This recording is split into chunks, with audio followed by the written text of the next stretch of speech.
Il s'agit de l'hiver le plus froid depuis les 20 dernières années. Au centre météorologique de Barberet, le bilan des relevés de température fait ressortir une moyenne de 2,1 degrés, soit 1 degré de moins que la normale mesurée depuis 1970. C'est plutôt dans la durée que se situe le phénomène remarquable de cet hiver. On n'a pas approché le record de froid qui est de moins 23 degrés en 1985. La température la plus froide était de moins 12 degrés 9 seulement, on pourrait dire. Le plus remarquable, c'est le nombre de jours de gel. On doit avoir 57 jours de gel alors que le normal dépasse légèrement la quarantaine. Beaucoup de nuages. Le soleil, il faut le chercher en Espagne plutôt. Des nuages, mais pas assez de pluie. Les précipitations sont restées en dessous des normales saisonnières.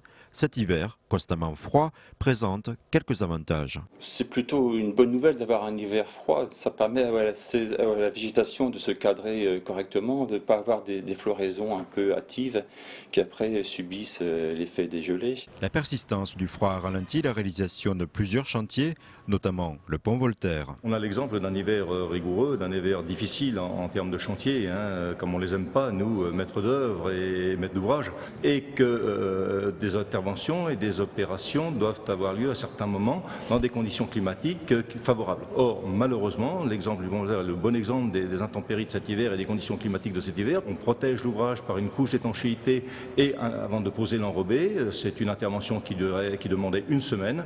Nous n'avons pas pu procéder à cette intervention. C'est un incident lourd puisque finalement en termes de circulation, le pont devait être réouvert à la circulation et ne plus être fermé. Malheureusement, nous allons devoir refermer la partie aval du pont pour réaliser ces travaux à partir de la semaine prochaine. D'après Météo France, l'hiver est terminé. Si ce dernier a été particulièrement froid, en revanche, l'Aube n'échappe pas au réchauffement climatique. En 40 ans, la température moyenne a augmenté d'1 degré.